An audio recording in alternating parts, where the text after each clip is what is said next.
at the same time. So we're actually live. Yeah, exactly. So Yeah. live. So hello everyone watching. Today I think is a special day, special podcast, special session. I think many people are really waiting for this session, whether they will watch it live or they will watch it recorded because it's 5 p.m. Still, some people are in the office.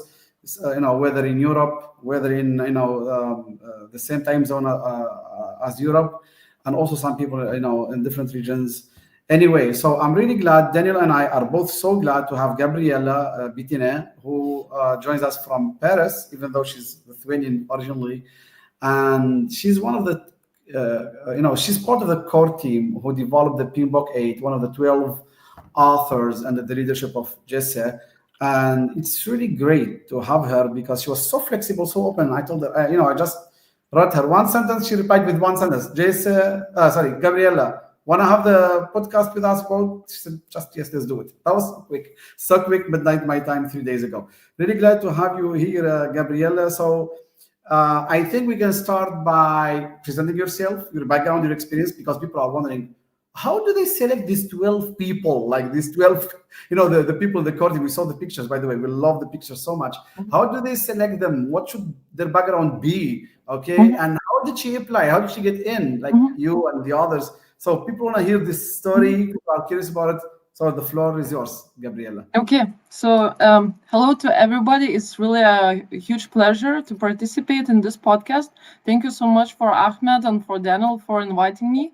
It's really important for me, especially coming from such a small country as Lithuania with less than 3 million people, to be honored to be on your podcast. So that's amazing. Thank you so much. So starting with what I came from, which areas I came from. So my whole life I worked with the project management. It's been for the last 13 years. Basically, I started with events and conferences, then I switched to clinical research, then I worked on road maintenance, following by energy industry. Then I went to manufacturing, real estate projects, and finally I'm back at energy industry again. My career was usually and my, let's say, role within the companies were either project manager, PMO, head of project controls, or head of project management department, but it's always with projects. And basically it was really a fun coincidence because I really have to make a shout out to Lee Lambert, because his post actually was a sign for me to apply for a PMBOK 8 edition. And basically I saw his post with a opportunity to be a volunteer of PMBOK 8. And as normally people coming from like small countries, I didn't expect a lot. I thought I'm just going to apply and what happens. So basically I applied. Then a couple of weeks, Jesse and Josh, Joshua is PMI's product owner who worked on PMBOK 8, and Jesse was like the main head, let's say, of all development team. And basically we had a conversation. Actually, it was quite funny because we scheduled a meeting at evening my time, and it was like 30 minutes before that I remembered that I have this meeting, and I was like, okay, let's get ready, and hey guys.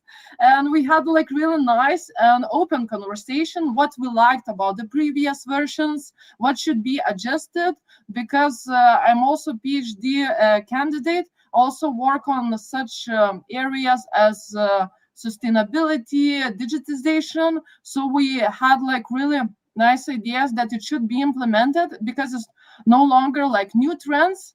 It's basically our daily life, and you get that everywhere, but it wasn't reflected in past versions of PMBOK. So basically, after the interviews, a couple of weeks passed, And actually we were like invited to come to Los Angeles, where we met other guys, other people who worked on core development team. So it was our first time when we saw each other. We were from different regions, from different countries, like including Colombia, United States, Iran, Italy, Czech Republic. So it was really diverse cultural backgrounds, also different industries, and somehow we really nicely blended.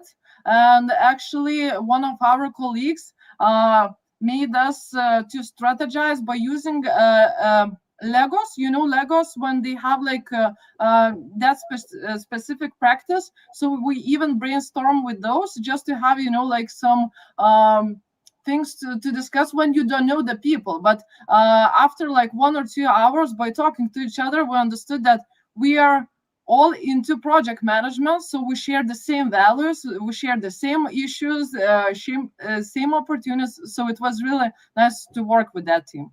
Yeah. That's awesome. And obviously, Ahmed messaged me the other day and he told me that you were going to come on, and I had just cracked open the new PMBOK to start going through it, since me and Ahmed are such project management geeks. I'm sure we both read through it just as fast. And when he told me that you were coming on, I was so excited, because I've always wondered about like how it's, I mean, obviously we hear stories, and we had Lee Lambert on, and we heard a little bit about how they iterated the first one. And like so many people I know get confused, like, oh, PMI puts this book together and it's all good. Like, they don't understand that it's the community, it's people like you and us that kind of come together and use our our shared experience to work through this stuff. And it's not easy. Millions of different views on how things should. You want to make sure you're making the right changes, because it could potentially affect the profession for many years to come, as well as how it's looked from the outside in. So first of all, thank you so much for your time. I'm sure you're super swamped. Really, really appreciate it. So I know for me, one of the things that I was kind of going through the book, and you saw I made a post about this today. One of the things that drew my attention right away was the change in the definition of the term project. And thank you for commenting on my post about that. I took my PMP on PMBOK 4, which the standard term is pretty much been the same pretty much the entire time. So how did you guys come up with a much needed change or shift in that? Because that's really what we do, right? We create value. On the side of that could mean many different things to many different people, especially within the project environment. So how did you guys come up with that? I can only imagine some of the conversations that you were all having in the room, and I know myself and talking to other project managers about this. So how did you guys kind of come up with that? I seen there were some other terms that were adjusted. Clearly lays out in the beginning of the PMBOK. So what was that like? Why did you guys think there was a need for shift? Was the timing right? And what maybe were some other suggestions that kind of wrapped into the definition of our project and the need for the change today? So basically it was quite interesting, because we were in the middle of the process already when we had a discussion that the book that we almost finished writing wasn't reflecting the term of project. So then we asked Joshua if it's possible to even change that, definition. And he made some contacts at PMI, asked if this possible, because it's a huge change. It haven't been changed for, I think, 40 years or something. So basically, once we get like a heads up, what we did, we started to brainstorm. And at first we had like different versions. Everyone could suggest their own, definitions. But what we saw and what needed to be changed first, we understood that not every project is unique, or the service is unique, because you can have like repetitive works that you still call projects. And if you call it like super unique, there are not so many in the world unique projects, otherwise it's going to be innovation, probably not a project. So first of all, we wanted to change that. Gabriel, give me a second. I think there is Daniel, I think there is a buffering problem, because I can see people are writing that it's not just one person, not two people. Even I'm following Even I'm following from. We never had this before. Cloudflare is down today all over the place. So like all the different AI agents are down. Like a lot of different websites are down and having trouble. Even ChatGPT was down earlier. ChatGPT, I tried ChatGPT, it was down earlier. Yeah. Cloudflare, one of the companies that kind of manages all the data, it's been up and down all day. It's affecting everything. Okay, that affects StreamYard and LinkedIn, right? It could. I'm not saying it is. It could be though. I see all the different AI agents are down. Okay, we continue. It will be recorded, and then people can watch it. Sorry, Gabriela, for the interruption. Yeah, no worries. Yeah, so basically, first we wanted to capture that it's not always really unique because it's not an innovation. Most cases, people are just doing, like road projects that not unique, So we decided to change that it's unique context, and basically what we also added.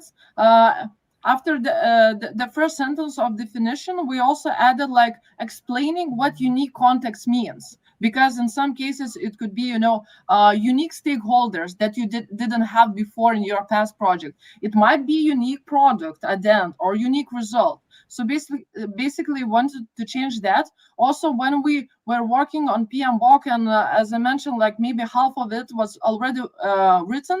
So there was such a huge emphasis on value. So we understood that for us, it's really important also to change the definition and to make emphasis on value, because usually projects are not always about managing the project according to the budget, according to the scope or the timeline. You can build the best thing ever, but if it doesn't bring any value, so basically it's useless and you just use the resources for no good. So basically we wanted to stress about the value. And another thing what was also huge discussion to meet or exceed expectations of the stakeholders. So we had like really hard discussions if exceeding expectations is good or is it a scope creep, basically. Yeah. But we also where we explained the definition, we also added that it shouldn't be, scope creep. You shouldn't like expand the project without limits. And really funny part about the word endeavor that was used in the previous definition. Yeah. Explained that for me, not being like native speaker of English, usually when I got to pass like PMP, RMP, PFMP, CP certifications that I had in the past, for me, it was not always only learning what project management is, but also what's the meaning in English and the words that I don't use on my like common daily language, and to remember such words as endeavor that I haven't used in any sentences, never heard ever except this definition. So I suggested to change to something more common for people that are not native English speakers. So this is why we chose to use the word initiative. Because it's more common, and usually also what we wanted to do with PMBOK 8, because there are so many people, even students, pupils, that are managing projects. It's not always mega projects that you use or do. So basically, we wanted to make it so broad that the people could understand that you could use this PMBOK as a menu, in the restaurant. You choose the best parts and tailor to your needs, and you don't necessarily need to build a huge, facility or something like that. So that's why we chose the word initiative. And it was a bit controversial, but we wanted to expand what is project. So yeah, actually, it's so great. When I read that in the PMBOK, even Daniel shared the post about it earlier today. Daniel, how it changed from a temporary endeavor undertaken to produce a unique product or service or result to a project is a temporary initiative undertaken to create value. Okay, of course, in a unique context. All right. And I really appreciated that. Now, let me tell you something funny, Gabriela. I teach people, I prepare people for the PMP exam certification. And already since a few years, and I even have that recorded in my different courses on different platforms. Since a few years, I told them focusing on creating and delivering value is probably one of the most important things project managers need to do now, because we're in the AI era. Like AI will do a lot of our work, our fundamental work. Okay, whether we like it or not, whether we admit it or not, AI is taken over. And I saw in the PMBOK 8 already PMI, introduced AI. It says, it talked about how AI can help you automate few things, speed up few things, report more accurately, extract data, etc. But when the shift in the focus becomes on creating and delivering value, and that's why the business domain and the PMP exam moved from 8% to 26%. Okay, it means there is a vision from PMI that why not AI helps the project managers, do the speed up their work, even be more precise, more accurate, get the reminders, etc. But you project managers, you're the only ones who would be able to know what is value for the customer, what kind of value the customer wants. How do you define value? How do you create it? How do you deliver it? How does the customer want it to be delivered? Fully, incrementally, iteratively created, etc., etc., etc. So I'm really glad for that. So there is a question actually. One of our colleagues asked today is, are there any specific frameworks that would help the project manager define the value, know what the customer really wants, and how they, I don't mean how by like incrementally or iteratively or adaptively or waterfall, but is there any specific framework that will help the project managers really define and deliver the expected value? Mm-hmm. So I think what's also important that we made emphasis also on business acumen and power skills. Because in the past, the power skills would be like described as soft skills. That doesn't sound, so cool, to be honest. Sounds like, technical skills sounds more like powerful and something like that. So I'm really happy that at some point ago, it was changed to power skills, basically, which means it's like, also you have like some intelligence or emotional intelligence to understand what actually your main stakeholders needs, also that you are able to identify your stakeholders. So that's why also we kept during the when we were doing the principles, also during the different parts, we also made emphasis on stakeholders, because this is like really important part, and you have to understand what they actually need, because it's the same as in the marketing. If you are going to put like amazing advertisement, but basically if it's not related to what actually people need, so it's just a waste of time and money. So I think that's really important, just to listen, not always talk too much, but probably more listen and understand what are the actual needs of the stakeholders, core stakeholders. Okay. Before Daniel asks a question, I have one small question, please. Because on Friday this week, we will have a really important guest. You probably know her, Kathleen. Kathleen Walsh from PMI. Yes, Kathleen Walsh from PMI. I think she co-authored the CMP AI, like the AI certification at PMI. We will have her on a session this Friday. She's going to amaze us with everything we need to know as project managers in relation to AI. So my question here, Gabriela, please. When you guys have decided what goes finally into the PMBOK 8, for you, how did you imagine AI in the life of the project manager? What would AI do for us as project managers?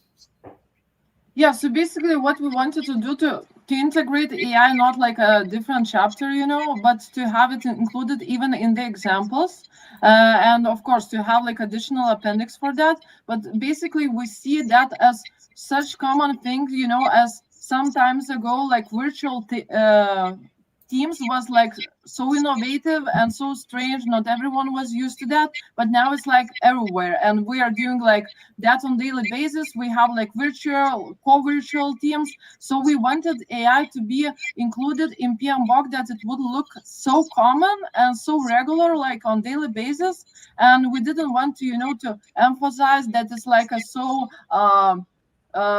small amount of people are using that, because lots of people are using Copilot and things like that. So basically our main key point and decision was just to make it as so common and simple as it really is, because we were started to write PMBOK almost 2 years ago, and it wasn't that widespread as it is now, and we still wanted to make PMBOK relevant in the next 4 years until like another version is probably made. So we didn't want to create something that's like futuristic and like from the movies, and it wouldn't be like Terminator wise, AI or something like that. So that was the main point.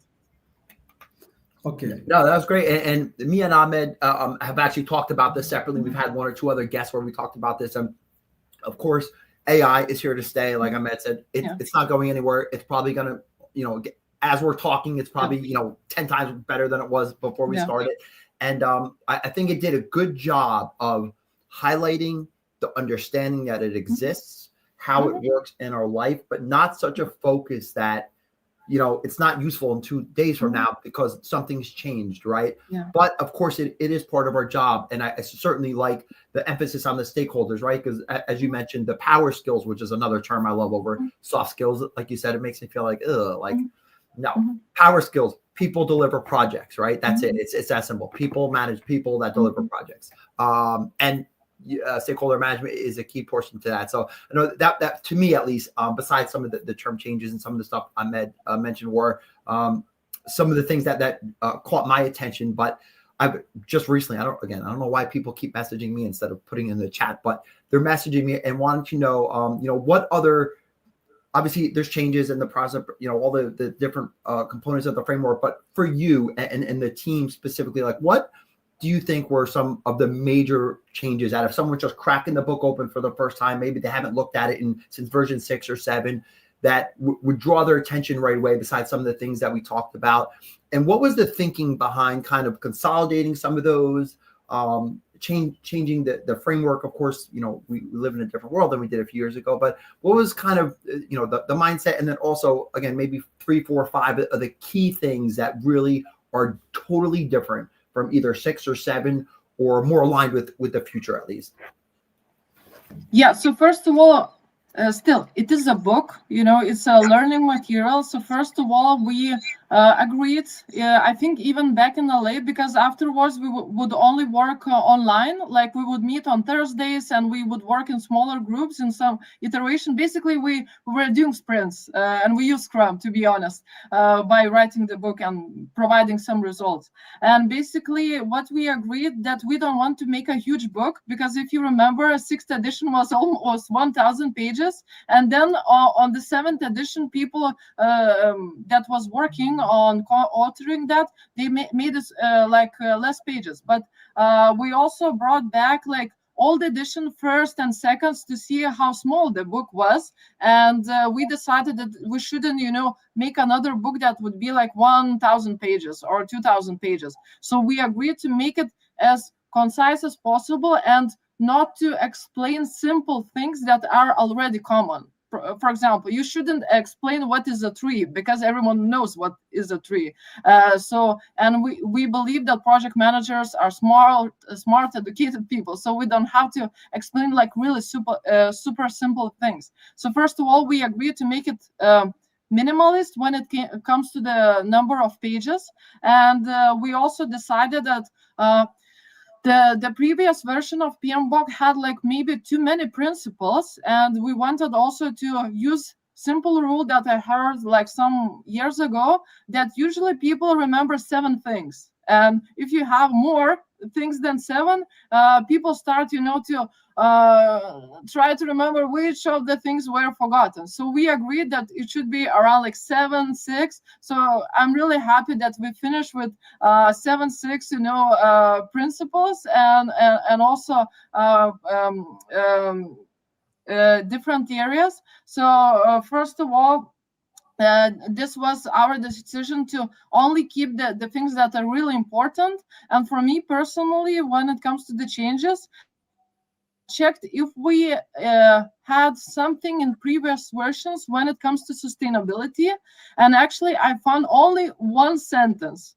And, it was really strange because last version was in 2021, and I think ESG sustainability was already there, but there weren't any integration on that topic. So actually we had to create sustainability part, like even the principle, then other parts like totally from scratch, like new performance domain that wasn't there. And we were not actually sure how the people are going to react to that, because there are lots of talking about greenwashing and things like that.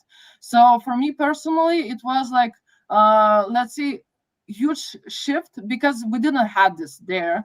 Also, another thing about the procurement, we also agreed that not every company is doing procurement when it comes to the projects, because they might have the internal teams doing the job. So we also wanted to keep the procurement, but wouldn't that we wouldn't make it like a necessity for every project manager to become like procurement expert, because there are usually different departments on those topics. So I think these are like, let's say, the main changes that at least I was the most fascinated. Also, maybe I would like to mention that in the performance domains of resources, we decided to have like a specific process that is called lead a team, because manage resources or like not like control resources doesn't seem like people, that the team that you're working on daily basis, and basically you are building something with your team, like as a warriors, like against all the different like risk and things like that. We also really wanted to emphasize that it's people working there, not like, oh, of course, some AI might be working, maybe like some robots in near future, but still people are usually doing the work. So we also really wanted to emphasize this part. That's actually one of the questions I wanted to ask you, was about that one last thing that you said, because like, if anyone knows, like, I am the biggest human-centered person about project management, right? And it's always about the people. And when I noticed that, I had to read it 3 or 4 times, and then I kind of step back and look at the context of it. I was like, wow, this is a nice change, because like you said, control, like just those words, especially, nowadays, they don't seem very nice, or I could, plug another word or 2 into there. But at the end of the day, our job is to lead people and lead teams to success, right? Whatever that looks like. There's a million variables that are involved in there, but it was a pleasant change. And again, even with the procurement, I like how very much with the AI, where you kind of just touched enough, because it does touch our job. But I work in companies with no procurement department. Some use third-party outsourcing. Some have full teams. But so it didn't turn into a procurement book or an AI book. It kind of restricted. And then also the thing about where, and I've heard complaints about this particular part, but I don't know if I agree at all. It's a book for project managers, right? Especially if you're using it to study for the exam, or using it as one of the many resources to study for the exam. You're supposed to have a certain level of experience. You shouldn't pick this book up and you shouldn't be a project manager and not know any of these terms. Like, to me, especially to kind of slim down the book, it was nice to see that some of those things were kind of consolidated, removed, kind of poured down. I know others have said, this should cover everything, but that's how we got a 1,000-page book. And I don't want to carry that around with me, right? To me, I think it kind of did a really good job, like a nice blend of kind of picking it up. You're already a project manager. You should know a good deal of this stuff, but here's some, new ways and some interesting ways to kind of piece this together. Like you said, to me, it's a menu book. I don't use it all the time. I don't use everything all the time. Some I've never used, but I know this stuff. So I know what to pick and choose in every particular project or environment that I have on, like most people. Gabriella, if you don't mind, please. Now I have the process table in front of me, from the PMBOK 8, the process groups table. We used to call the process table, now we call it the mapping table. The name even changed. Now let me ask you this. So we used to have integration management, now it's governance. Okay, it's almost the same stuff. It's just we added planning, sourcing, strategy. This is good, by the way. I really appreciate it. I like that. Now, managing execution is as usual, project knowledge as usual. Now, quality, assuring quality is part of governance, part of the execution, okay? Then The other one, the rest is the same. For scope, it's almost the same. Just now we elicit the requirements, define scope structure. That's a good one. Monitor scope, validate scope. That's fine. Finally, like they reversed monitor first, then validate second. Before it was PMBOK 6 validate, then monitor, which was kind of wrong. Okay, now it's good. For the schedule, it is good. Just two processes, but we know what's in them. We know it's almost the same old stuff. But now plan schedule and develop schedule, however you do it. Monitor schedule, then finance. Now here's the new thing: no more cost is finance. I like that. Now you plan the finance management, you estimate the cost, develop the budget. Good. Now this okay, and monitor costs. Stakeholders. Now stakeholders is merged with communication. Now actually, Gabriela, that's smart, because in the current PMP exam questions, in some of the questions, we have sometimes we're confused. Our students, not us. Our students are confused between which answer to pick: the stakeholder engagement plan or the communication plan, because the issue seems to be on communication, on engagement. So our students got confused. Now both in the same performance domain. So because I see I'm used to knowledge areas, now it's called performance domains. Manage stakeholder engagement, manage communications, resources. Again, I was always against managed resources. Now lead the team. This is so good. Even in my training, believe it or not, since many years, I don't say control resources. I tell my students, it's control the physical resources, like the hardware, the software. But for people, we lead the people. We don't control people. Same as we don't control stakeholders. We monitor stakeholder engagement and risk. Now, I wanted to deep dive a little bit with us here in this process table. First of all, two questions, and I hope you can answer them. Why did we change the names from knowledge areas to performance domains? I kind of know. We want to keep with the same. We want to keep up with the same terminology from PMBOK 7. I know that. And no more process groups. It's called focus areas now. Okay, it makes sense. But I would like to know the secret from you behind these terminologies. And the second question, which is so important, no more 10 knowledge areas or performance domains. We had 8 in the PMBOK 7. We had 10 PMBOK 6. Now it's and now it's 7 in the PMBOK 8. Why 7? Why some stuff were merged together, and why some stuff are not there, like procurement, like quality, and the other one is which one? We remove procurement, no more there. Quality and communications, of course, is merged with stakeholders. Why these? Well, if you can answer these two questions, please. Yeah, of course. So first of all, when it comes to performance domain, yeah, you are correct. It's related to previous versions. Also, if I'm not wrong, it's the same wording in portfolio and program standards. So we wanted to keep this consistent.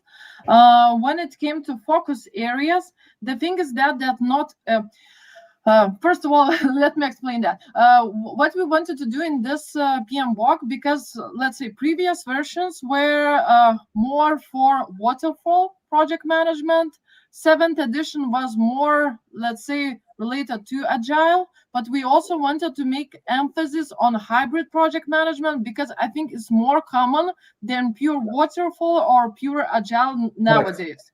Correct. And basically what we wanted to do, and we explained in the parts of the tailoring, how you can use different performance domains, for each different type of projects.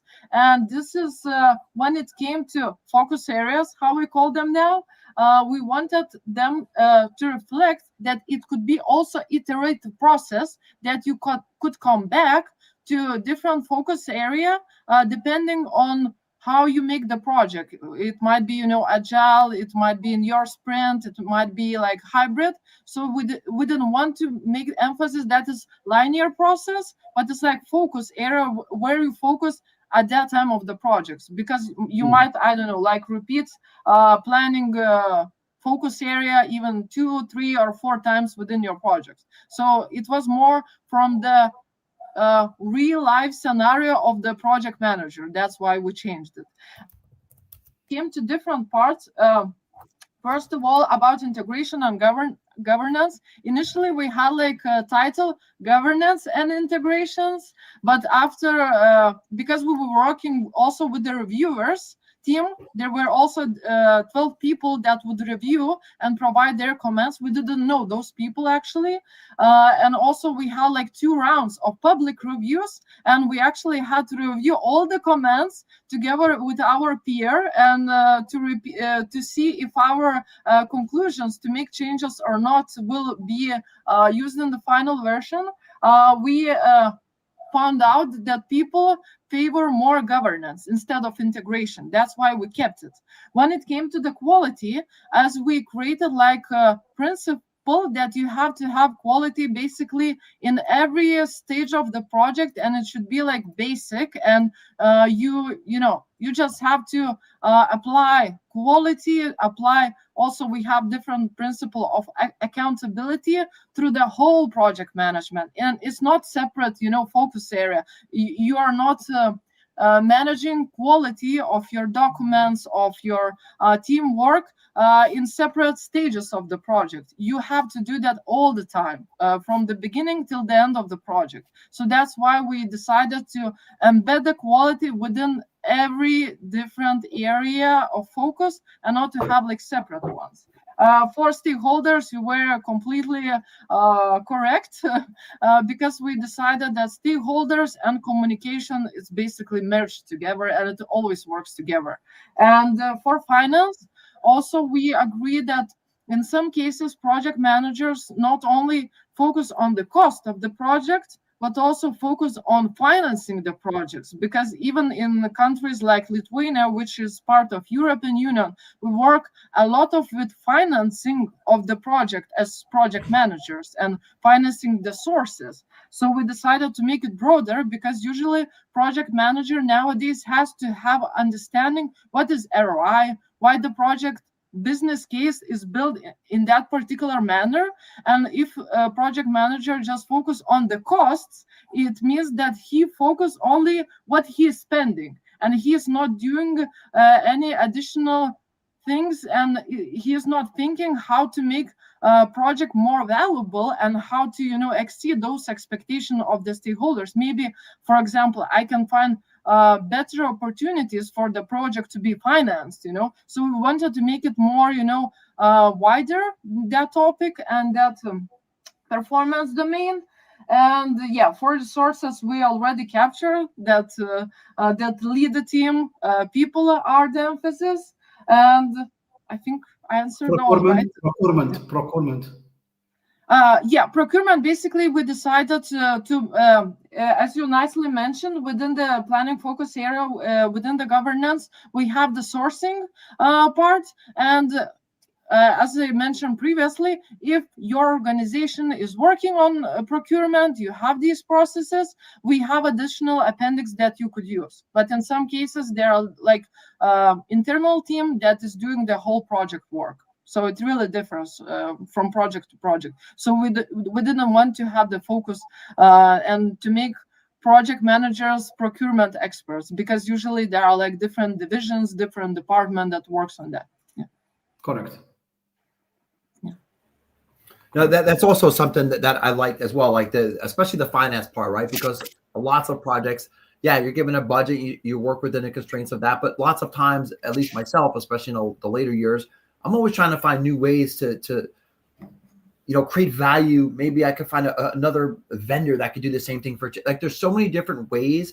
And stepping back, the business acumen, oh God, if you're in 2025 going into 2026 and you don't have a good baseline understanding of the business acumen and how your project is fitting in with the delivery of value for an organization or its clients, you're going to be left behind. You have to at least speak a baseline, and finance kind of steps that up. And of course, it's always nice to know a little bit about what they do, because they're ultimately a stakeholder or sponsor potentially on one of your projects. So lots of great stuff. I was thinking that all the things that you said were kind of what they were in my crazy mind, but it's good to hear. So one of the questions I just got, again, I don't know why they keep sending me separately. We heard some of the stuff that was in, and what was some of the things that was left out of this? And not just like procurement, because we did a good job touching on this, but what were some of the things that were maybe newer that you guys left out, or maybe shouldn't even be talked about, or maybe let's consider that for the next version of that? I'm sure there was a few of those at least, or something along those lines. Actually, I have to think. Most of our crazy ideas, to be honest, are included in the book. So nice, I'm really happy about that. They were like showed out to PMI. They actually were really open for our changes, and we as development team together with the review team could actually do a lot of stuff that we actually wanted. We didn't have like huge limits. They were really open to our ideas. So probably if we would decide to write book about operations, they would say no, stop about that. But as long as we kept professional and within project management, even our examples got included. We had to fact check, for example, Australia, Sydney, Hull. We had to check, what was the budget of the project, just to be correct. But basically, all our ideas were implemented. If something was too broad, we would shorten that, but we could keep everything, basically. There weren't like huge no's or like, keep it to ourselves and things like that. So that's awesome. I'm actually shocked to hear that. Not about PMI specifically, but just the process, because I've been involved with a few other processes, not for PMBOK, but for some other things. And it was not like that. So, and one other question I just got, I'm sure this could be a short answer. You kind of addressed right when we came in about the some of those terms and the for non-English speakers. I'm sure it was a major consideration, especially from the team, the great team that was put together. How much of that went into the decision of the particular words you guys use, and kind of aligning with your last answer, where we wanted to make sure that if we, use an example, that we qualified the right term of money or stuff like that. Because of course this will be translated, it will be used for different exams and stuff like that. Something Ahmed talks about all the time. So how much of that was taken into consideration, or not really much at all? So of course, as not everyone from the team was like native speakers, as myself, when it comes to English, we had like professional editors that helped on the wording, but they didn't change the context. They didn't change, the ideas that we were thinking. Basically, they were just correcting like grammar, that the sentences would be correct in English. But when it came, to the team, what was really nice, that we were mostly working in the small teams on different topics, on different chapters, like parts. Then we would switch the people around, then we would switch the topics. So we're reviewing and adjusting the things that our teammates did before. So we had like several iterations on each part. And also, of course, there were like reviewers providing their suggestion. Then we had like 2 public reviews. So we could make lots of adjustments on the way. Of course, there were like some things that maybe weren't like exactly like totally correct. So it was really nice to have like long list of comments. I think if I'm not wrong, we had like 38,000 of comments, and each of us, were divided like hundreds of comments to review and provide our suggestions, so we could make some corrections. So basically, it wasn't 12 people working on this. I think it was like hundreds, and if not thousands of people working on PMBOK 8, because everyone was so involved, even the people, just having their public comments provided. We would read each of that, and we would take into consideration, because we couldn't like just reject them. We had to, either accept it with the changes, with some wording changes, or if we would reject that, we had to provide rationale why it should be rejected. And we tried to accept the most of it, because people were having like really amazing ideas, and we tried to be, as open as possible. So I think we got like so many iterations on different parts. I love that. That's actually a question I had. I'll kind of show right now, but a question I had for later on was just about that, because I feel like, at least on LinkedIn, everyone was sending comments, and everyone was posting that they were sending comments. And so you kind of answered how I didn't know that your team also was responsible for absorbing those and going through them one by one. Wow. Great job. Yeah. Great job, guys. Gabriela, so does that mean, so I have two questions. One is so short. Yeah. Does that mean that you, the core team, you gave up on your jobs and you just focus on the PMBOK 8? Not really. We were meeting like every Thursday. We had like one longer meeting, and every second week we would have like shorter meeting just to catch up how we are doing. But yeah, we were working actually during the weekends, and it wasn't like 1-2 hours per weekend. Usually it would be like 6, 8, or even more. It depended also on the stage, but yeah, we had to spend a lot of our, let's say, free time. But our families and friends were really understandable. So thank you for them. Yeah, I don't think that there were any divorces of the core team, so I'm happy with that. Yeah. Okay, that's good. That's good. Now, I really appreciate all the effort you guys have put in this. Let me go to a very important question everyone is asking. And I don't know if you have the answer. I don't know, but I think you have an idea. I will still come back to some parts of the PMBOK 8, but let me jump to this really important question everyone is asking. What or how do you imagine the content of the PMP exam will be in July 2026? I don't want to speak about the format. Everyone now knows the format, 185 questions, 4 hours, blah, blah, blah, all that stuff, the type of questions. I even shared the ECO, and it contains samples of the kind of questions there will be. But this PMBOK 8, and we know it's not the only source for the PMP. We know that, like the PMBOK 7, there were 10 reference books, 2 of them from PMI, 8 not from PMI. First, is that going to be the case also for PMBOK 8? Is there going to be also a reference of books besides the PMBOK 8 for the new PMP exam in July? And what do you think will change the PMP exam based on the current version of the PMBOK, please?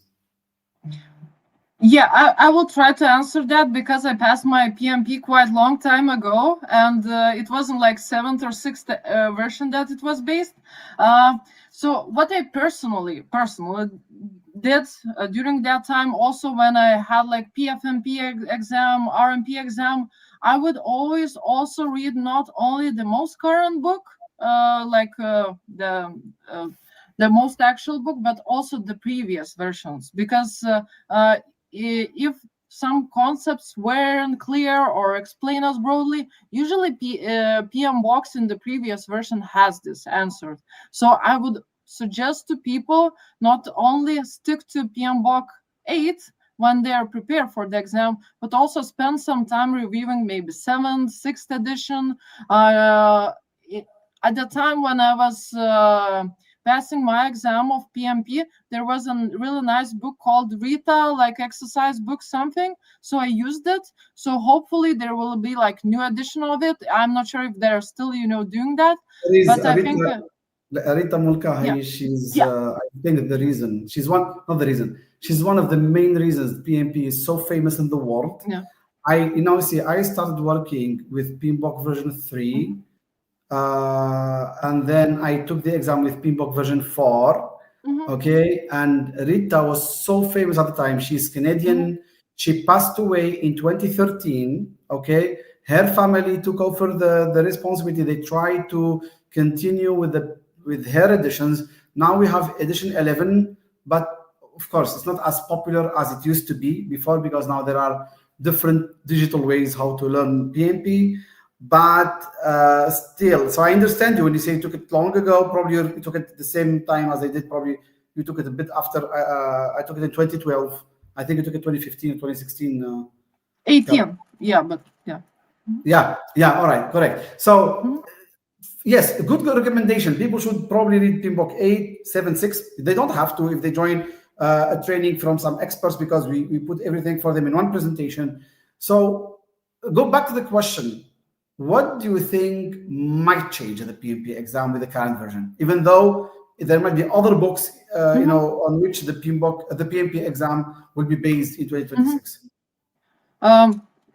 Again, from my personal perspective, because every exam that I passed, I didn't take like any online courses, but I know that people did that and they were like really happy with that and successful. For me, I get the best understanding what I read the things myself like several times, like the same was with PMP, and RMP. But basically, I think people should focus on the main terms, on the main concepts, because if you understand them well, then I think it's way easier to answer the question. And what is the main idea, at least the exam that I took myself, is not to try to answer from your personal perspective, but to try to answer the way that PMBOK is written. Because yes, you might have your like personal experience, things like that. That's really nice. But actually, PMBOK, PMP, it's based on the standard. So based on the standard, understanding what is good in project management. So for the people, I would just suggest to really good into the main definitions to understand what for example focus areas are, and then it would be probably quite easy to answer. For me personally, in the previous versions I tried to learn ITTOs as much as possible, because that's really easy way to answer some of the questions, because at that day when I took PMP, there would be like questions related to ITTOs, and if you memorize them, you can just answer like really quickly and spend time on more difficult questions, that you have to understand the situation or something like that. So I would suggest to memorize some key concepts, and then have more time for more difficult and broad questions, and try to answer how PMBOK PMI wants, not how do you want it yourself, Correct. because it's still standard. It's called the PMI mindset. Yeah.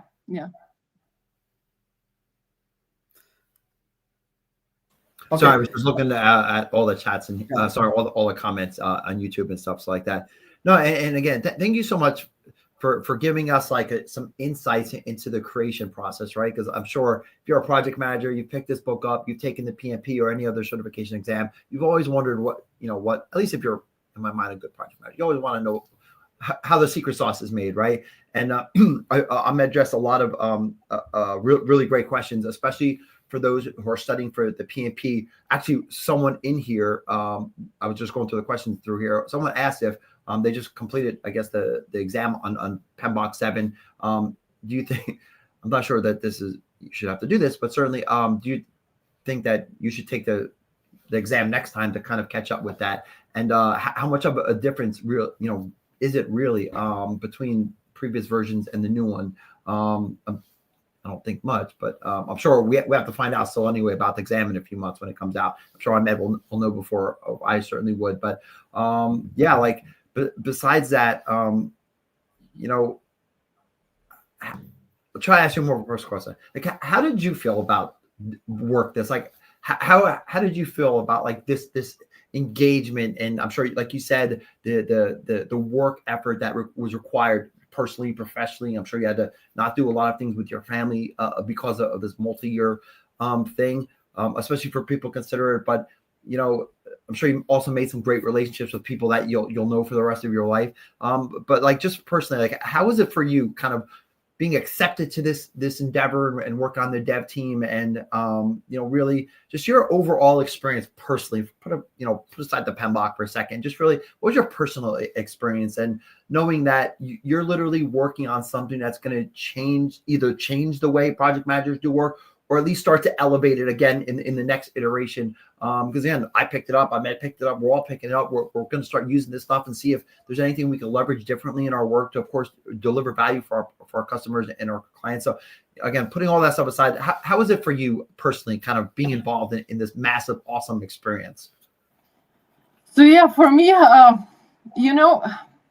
I wasn't thinking about the book that it's going to, we will finish the book, I will have my name on it or something like that.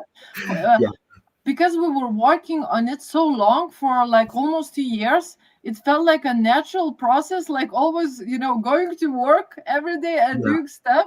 And that is not going to ever end, because we were so used to that, and we have been signed NDAs, confidentiality agreements, when we started, and we couldn't like tell anyone, to uncover our personality. So we had to keep it so silent.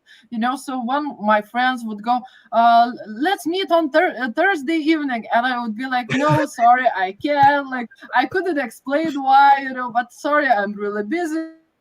And it became so natural.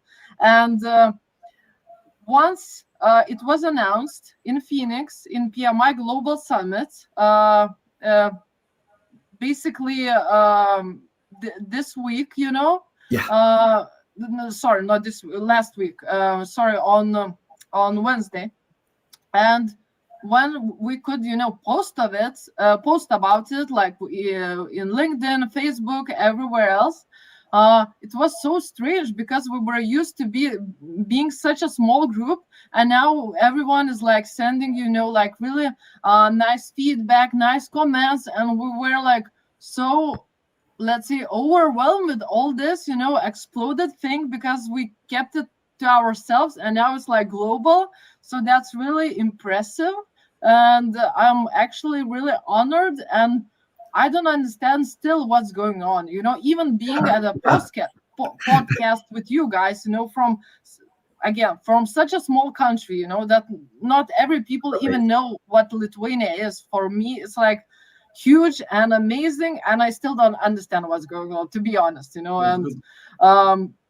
I think we weren't thinking about that we are going to announce it or something like that. We were just doing our job, even though it was volunteering, but still we were feeling like doing our job, and that's it. So like real project. Yeah. Gabriela, the big names from PMI, like Pierre, like Lenka, like the other guys, were they close to you? Were they checking on you guys if you need anything? Were they supportive? Did you talk to them, or was it with some other people? So basically, when we met first time in LA, when we started just to brainstorm, conceptualize everything, work on principles, Pierre came because they were having nearby another conference. So he said hi, several sentences, but actually he and everyone within PMI encouraged us to just be ourselves, just to show what's the best we have.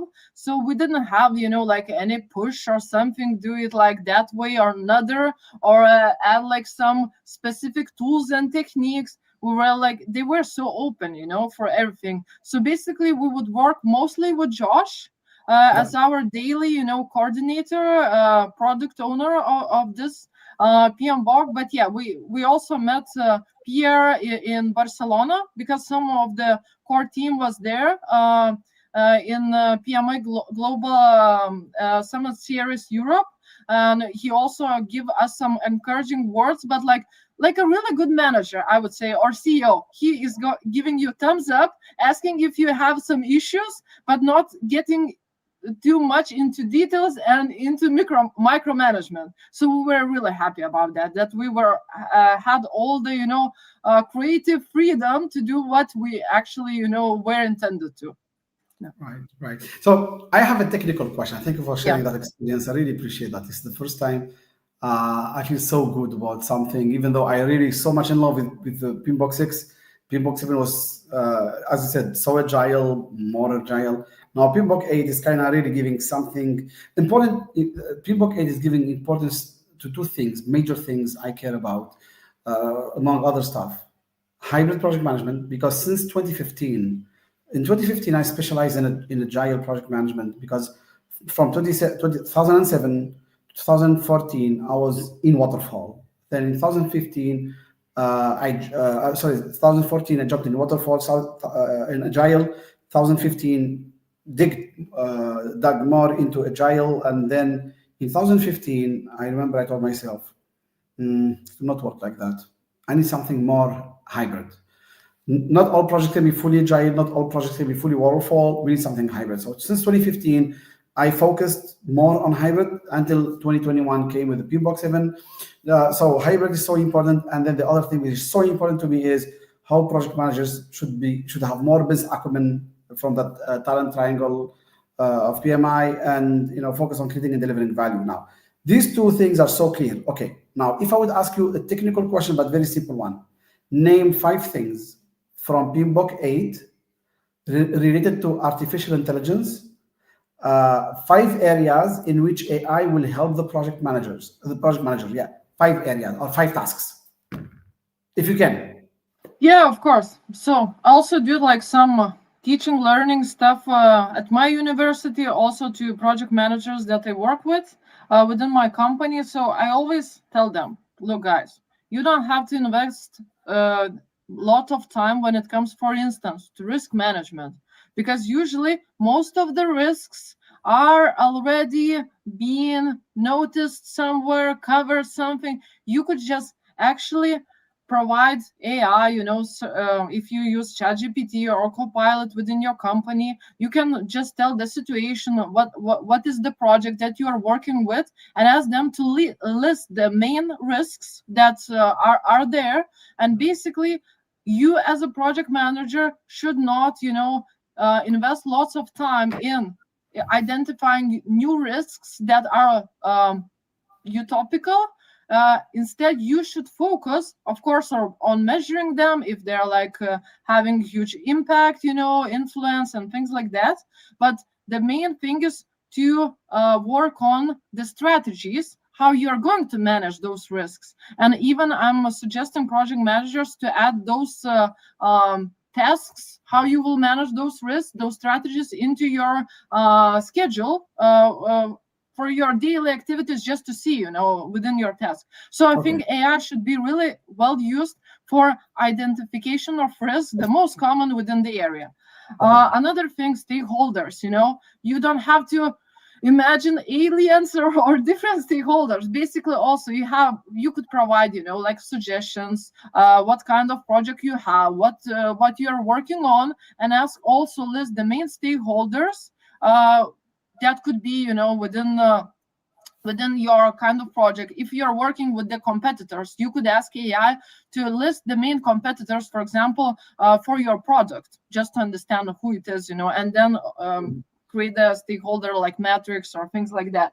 Another thing that you could also use AI is also about the schedule, because usually even the projects that I work mostly are infrastructure projects, and the steps that you are doing on each project are so similar. And you usually have the templates, and you don't need to create something new, because like it's usually so clear. You get the permit, you get the contractor, you start working. After that, you have all those documentations and you finish the projects. So also you can ask, to list the main milestones, the main tasks for what kind of project you have, or like new project. So I think I mentioned 3, right? Yes. I mentioned risk, schedule, meetings and meeting minutes, maybe. No? Yeah, even meeting minutes. Yeah, you actually, that's quite funny, because in my language, in Lithuanian, we try to use meeting minutes to do meeting minutes with AI, and sometimes it would be super funny, because either he doesn't, let's say, hear our language correctly, so he might make like really silly mistakes that we would laugh at. Yes. So I think for English, for more common languages, maybe Spanish or like that, it's good. For Lithuanian, it's not that good, but of course you can use it. Even like I know our team of procurement sometimes is using that when they're having like discussion with the suppliers. They're using them for meeting minutes. And basically, also you can use AI just to ask, what are like, please, for example, at the end of the project, make a checklist if I did all the main tasks, if I got all the documentation, if I, signed off some documents to operations to just provide the result. I think the possibilities are unlimited, but you always have to have human in loop, because otherwise, AI is having some ideas of his own or her own, if I can call it like that, and you always have to still check what he or she is doing, because otherwise, it might be some nonsense as well. So or just show your colleague if you're an experienced project manager. So yeah, I think that's also important, and also be ethical with that. Oh yeah. Yes. No, those are great, and Ahmed, I'm glad that you asked those questions, right? Because we talked about AI a little bit, and especially for the PMs either just coming into the field, transferring over for some other field, maybe just studying for the exam, considering AI. We know it's here, we know it's not going anywhere, and really trying to figure out where does that affect me personally as a PM. How does it affect my work, my team, my delivery of my projects, my customers, my stakeholders, all those good things? So no, those are really great questions. And thank you for kind of putting some tone on there. And really just trying to, again, right, because we want to make sure that this is a book about project management and the best ideas and frameworks. And just if you pick this up, you should have good success if you could, follow some of these tips and of course leverage your experience. But again, not going too much into those things that can be covered with the CPMAI or other aspects of PMI or just other aspects of certifications. I think it did a really good job. I was a little nervous about this when it was first coming out because I was like, I hope they don't go too much into like AI like they did with Agile in the other book, and hope they don't go too much into this. And it really comes back to just a book that any PM, regardless of your level of experience, could pick up and find some useful tidbits into there, regardless of your experience. One of the on that same topic, one of the things that I seen someone even wrote it in the chat, Don Kirkman, and some others as well, talked about this, some of my coaching clients, they were concerned that version 7 went too much into Agile, and they felt like it turned into like an IT/technical project management book, leaving 70, 80, 90% of the other PMs in the world, the construction project managers or the business project managers or any of the other type of project managers that, hey, Agile is certainly a great way to work. If you could leverage it, that's great, because it is great in many instances. But again, the construction PMs, that's not for them. That's very waterfall heavy. You're building a building. There's a very methodical way to do that. So I'm glad that it kind of shifted back there. And my question kind of goes to, was that a topic of discussion? Maybe not just Agile specifically, but that Agile, at least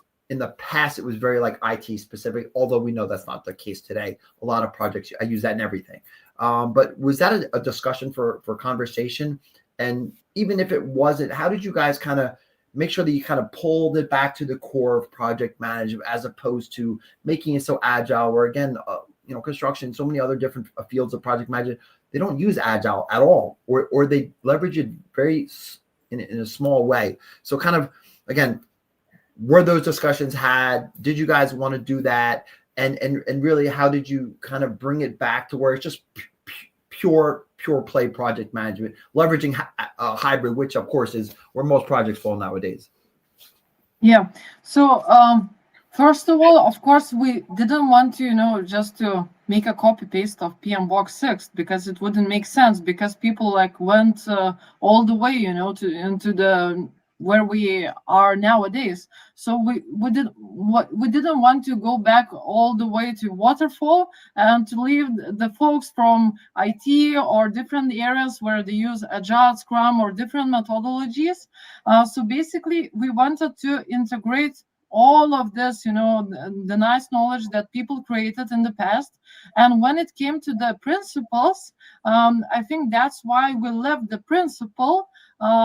Of course, we changed the title, but the main idea was about empowered culture, to build an empowered culture, because I think this is essence of Agile, and what were people lacking 20 years ago, when in the waterfall there was project manager who was telling what to do for their project teammates, and they were just doing focusing on that and not providing any ideas and things like that. And we still wanted to keep that essence, because I think this is how people are nowadays. They need to be empowered, because even you are the best project manager there, you cannot do the project alone. Every project usually is having some teammates that you have to be able to work together. And if you don't allow people to have their own opinions, their own suggestion, probably it's not going to be really, a good environment for the people to flourish. So I think this kind of topics, and even leading the team within the focus areas, is what actually Agile brought us nicely, and we wanted to keep that, as the essence of PMBOK 8. So I don't know if I answered your question, but basically, Oh, we you try to absolutely manage did. You those absolutely stuff. did. And I was figuring that as well, right? Because you don't Yeah. want to, throw out the basics. And, even if you go back, obviously pre-agile, waterfall was really, even if people may not have called that, but that was really project management, right? Yeah. And it's good to see that there's iterations. Maybe we went too far, at least maybe not my consideration, but many others. But you kind of brought it back to the middle, where again you're not throwing that stuff away, but you're bringing it all together to best practices known today, and for at least the next 4 or 5 years, taking us into the future. Right. Gabriella, if I have a question actually that many people are asking, even on LinkedIn. They don't mind, and is their right, and I encourage them to do so. Now, here's the straightforward question. People are asking this. People who are project managers some people who are project managers are wondering, why do they have to follow the PMBOK? Why is PMI so famous? Why is PMP certification so famous? Why can't they just work with their own ways, pick whatever book, whatever methodology, whatever organization? Why many companies are forcing them on having a PMP certification to be accepted for a project manager job? And they're kind of angry. I mean, we have to respect those people. Like, they're not PMP certified. They have their own ways of doing, practicing project management. They think they don't have to follow PMBOK guide or PMI or PMP. We try to explain to them and tell them PMP, it helps Gabriella, Ahmed, Daniel to speak the same language. If Gabriella says endeavor, I understand it, Gabriel understands it. Daniel understands it. If Daniel says scope manage the plan, we all understand it. If we say WBS, we all understand it, and so on and so on and so on. So for people who don't want to follow PMI's guidelines or PMI's guide or PMBOK guide, and if one of them would ask you, why do they have to read the PMBOK, how would you answer them?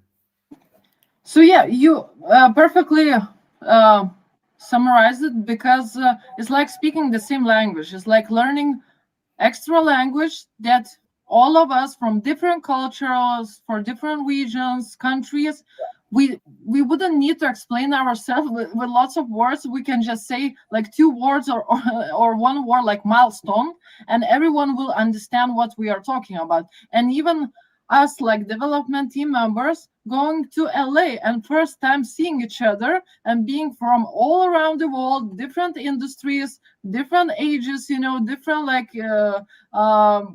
like experiences, we could speak like easily and understand easily. And I think it's like the same as learning like coding language, like learning for instance Python. You can of course try to code by yourself, like do your own stuff. But if you know the basics, for instance, like Python or different coding languages, then for you it will be easier to learn another different coding languages. So I think it's the same with PMP, PMBOK.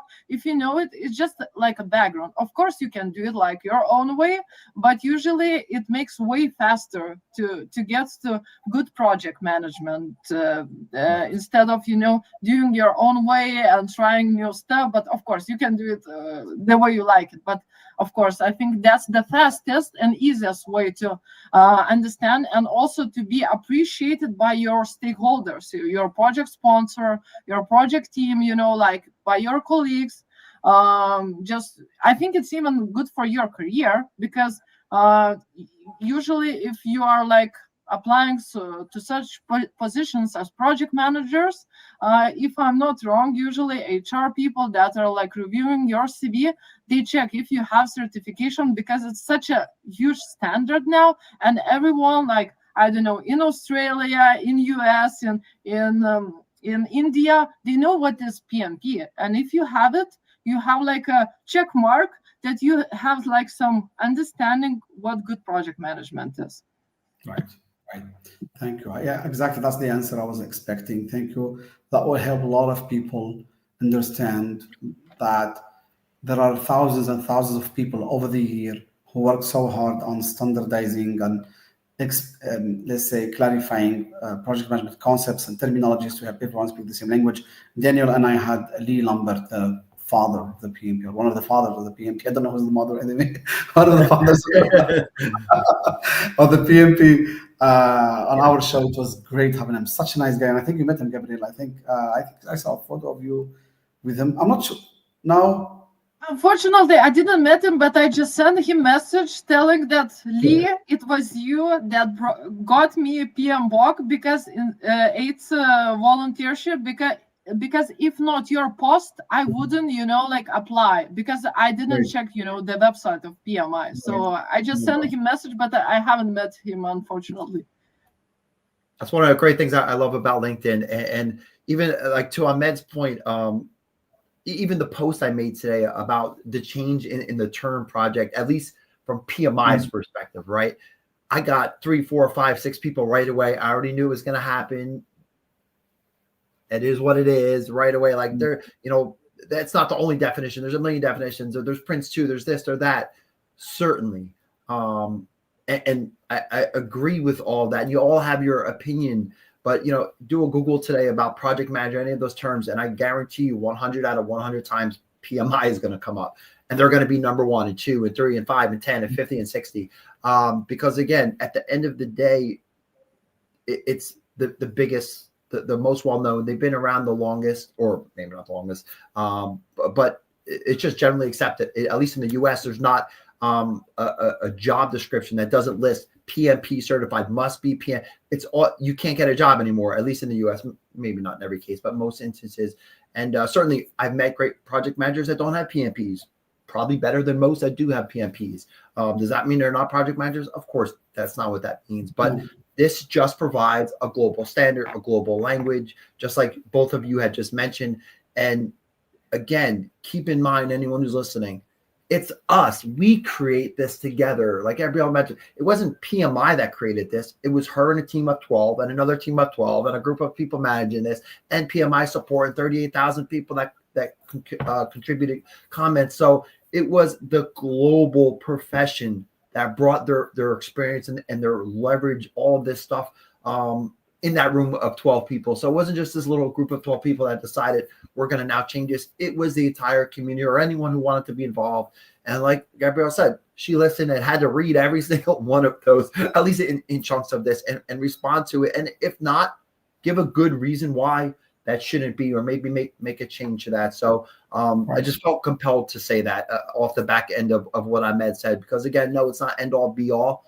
But right now, it is the one that most people recognize, whether you believe that or not. And again, it is not just this company doing this. It's global volunteers like Gabrielle that put her time and energy and missed her time with her family to put this together so that we as a community have something for the next few 3, 4, 5 years going into the future to leverage in our work today. Gabrielle, if I would ask, if I say one word, can you tell me what does it mean to you? If I say more. Yeah, good one. More. I will just repeat myself because I wrote a post about it like yesterday. But PMBOK for me is more. PMBOK 8th edition is more because, first of all, we try to keep it minimalist. Basically, to be mindful that people nowadays don't have time to read a book like for 1,000. Of course, there are people, but not the majority of the people. So we have to keep that in mind because people are so having like such a fast-paced life, and they need something like that they would understand quickly and not like read for days and hours. Another thing is that we wanted also to be open about. To be open to like new technologies, not even new technologies, current technologies like AI, machine learning, automation, data-driven decision making, and things like that, because it's here. It's not like in the future. everyone, like not everyone, but most of the people are using, either ChatGPT, Copilot, or something else, depending on where they are from or what's allowed within their company.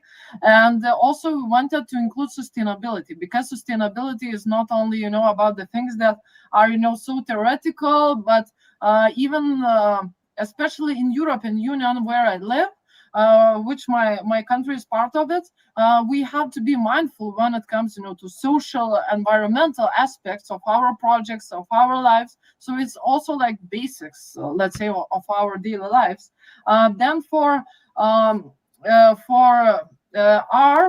basically, we would say that we don't want things to to be not realistic, and that would be like theoretical. Of course, still it's a book. It's like some examples that we created, but it's not like the book, like science fiction. Basically, it's about me, you, Daniel, Ben, and that we could use that on our daily lives, that we could find it like some answers. For me personally, that's really weird, but as many times I read the past versions of PMBOK or portfolio standard or risk standard, I would always find something new. And then I even start to doubt myself.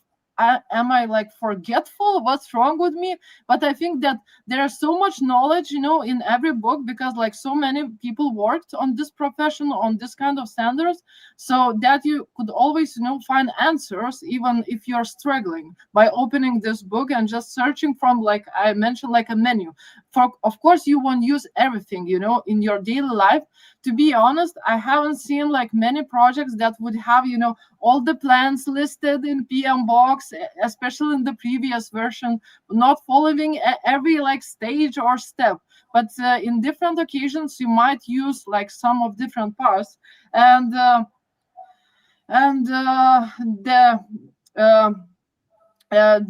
letter E. Let me just think about something I didn't mention before, but I think are you referring to this? Because I'm reading Pierre's post, and I saw your post yesterday. Pierre wrote this: all initiatives connect under our vision for our profession more. M for manage perceptions, O for own success, R for relentlessly reassess, and E for expand perspectives. Yeah, I totally also agree on that, because I think that was a slogan of the conference itself, the PMI Global Summit. Yeah, but I think, you can decide what more means for you, but for me it means more like inclusive, because basically we work with such a different variety of people just to finish this job. Very good, Gabriela. Really, such an amazing. Okay, Daniel, I think we have just a few minutes before we close. Yeah. Unfortunately, I was just checking on the side. It seems like Cloudflare is just, I can't even get into any tools. I was just trying them out, but yeah, it seems like we're having issues, but thankfully it's recorded, and I'm going to blast this out to everyone. I want to make sure everyone watches this afterwards. This was such a great session, Gabrielle. And just, there wasn't that many questions, unfortunately, because of some of the technical challenges. But one question that kind of stood out to me a little bit, because we've talked about AI so much in here, I'm sure I know the answer to this just from knowing you and knowing how we are as a group of people. Did you guys leverage, or I guess, AI to develop this book at all? And kind of a second question that has nothing to do with that, just to kind of to finish this up from my side, is I'm sure, like you had mentioned, you referenced a few other books, some other standards. Did you guys take into consideration some of that? Were you looking at not only the PMBOK 8, but then some of the books that would stem off from that, potentially, like new standards for portfolio or project or program management? Were those in consideration, or were you guys just thinking this was the book? We're just making this book. We don't care about anything that comes after this. I'm sure, usually the PMI books kind of take from a little bit from there, or kind of expand on some ideas. So one, did you guys use AI to write it? Again, I'm sure I know the answer. But two, also, did you take into consideration any of the other future standards or current standards when you guys kind of put this book together? Yeah, so basically we had such an amazing opportunity to work on PMBOK 8. So to switch this task to AI, that would be some kind of, stupid or childish, if I may say that. Exactly. Because you have the opportunity to have your sentence written that you crafted every word. So that would be, not really smart from my standpoint. Once in a lifetime. Once in a lifetime. It's like hitting the lottery if you're a project manager. Yeah. So why should we do that? It doesn't make any sense, but whatever. And when considering different standards, we all actually had the chance to see like early final version of PMO standard. So basically, we took a look just to understand, because I think the majority part of annex for PMO was already written. So we just checked if we are like making sense when it comes to that PMO standard, because if we would go like all the way another direction, that wouldn't make sense, So and that's exactly where my question came from, making sure that your language is aligned and you're saying that. So all of a sudden you can pick up two books and they're completely different. Oh, no, thank you. Thank you for answering the AI question. Of course, I knew that was the answer. You mentioned, Gabriela, the PMO guide. Actually, to be honest, I'm amazed. PMI has got almost a standard or a guide for almost everything they really talk about. Really. I mean, we're gonna have a free PMO training in 2 weeks from now to help thousands or hundreds of people prepare for the PMI PMOCP certification. It's free of charge. Everyone are welcome to join and get the training certification if they complete the 3 sessions. Okay, does it mean that for every standard or guide PMI has got, there was also a dedicated team like yours, like you with the PMBOK? I don't know actually how many people were working on PMO guide, because it was like also under confidentiality agreement, but I'm aware that there was like volunteership vacancy that they applied, and also that they were working. And as far as the people that worked on program guides also had like some volunteership positions to just to apply. And if you're a member of PMI, you just have like location where they're always checking for new volunteers. So I would just encourage everyone just to check, and maybe you can participate, because I already mentioned that several times, but just being a regular person, from Europe, coming to this huge book, it was just, it wasn't, dedicated spots to some, like influential people or something like that. PMI is so open for all people around the world, to participate and to volunteer on that, because it's ANSI standard. It also has like this really specific procedures that they are going through, and this actually needs to be created not by the organization itself. Of course, they are like editing the language that it would be like well understood if it doesn't make sense from grammar perspective, but actually the community, the people like you and me are creating the materials. So I think that's the most important part. You made history, Gabriel. Really, you made history with your team. At least, you can now really be so proud. And, I think you will finish your PhD soon, right? If I'm not mistaken. 2027, so still some time, but soon. A lot going on. Wow. Yeah. But again, that's what a good project manager does, right? Take all these little pieces in and figure out how to make it work no matter what. So no, really, thank you for your time. And like, I couldn't even imagine like the top secret life you've had to live for the last few years. And then the release of finally telling the world, like, look at me and my team and PMI and all the people have, done. And like, here's like our baby like that we put together over the last year or so. But no, congratulations. Well-deserved. Definitely. If you haven't checked out the PMBOK, get it. It's good. I've read through it probably 1.5 times now. I'm probably going to finish it up today. Gabrielle, great job. Thank you so much for your time. We're really lucky to have you on today to kind of go through some of this stuff. And again, of course, if you guys want to know more, reach out to her. I'm sure she's open to questions now that she's able to talk about this stuff, and really, really appreciate your time today. And, again, putting this book together for the community. Yeah, really. Thank you. Thank you, Gabrielle. Yeah. Thank you so much again for this amazing opportunity. As I mentioned before, for regular folk as me, that's huge. Like honor, huge honor was to participate on that book. And you know what you can understand from the story of mine, that you can be like just a regular person, but you can participate in, huge things. Just try. Don't be afraid. You can do it, basically. Yeah. Amazing. Thank you. Really. You know what Daniel told me offline? I'll tell you. He was so glad because we were the first woman to be on our podcast, even though we have ladies scheduled. But so far we had 7 men, okay, like America Pinto, Lee Lombard, few other folks. You're the first lady. And Daniel was so happy. He said, finally we have a lady on our show. On Friday we'll have another lady. And I think Daniel, we're going to have more ladies in our show, I think. Yeah, unfortunately, the scheduling has been not great. We didn't want to have it like this, but especially having you and someone who oh man, you put in the work. It's just been such an honor. Yeah, really. Thank you so much, Gabriela. I really appreciate your time, your flexibility. Please enjoy your concert. I don't know if you want to say what you're doing or not. Do you want people to know or not? It's yeah, you can say it. It's not a secret. Yeah, I'm going to another like amazing lady that I think did like huge, amazing work and still doing Lady Gaga. I think everyone knows her, so it's going to be an honor to see her, here in Paris. I'm not from Paris. I just came for her concert.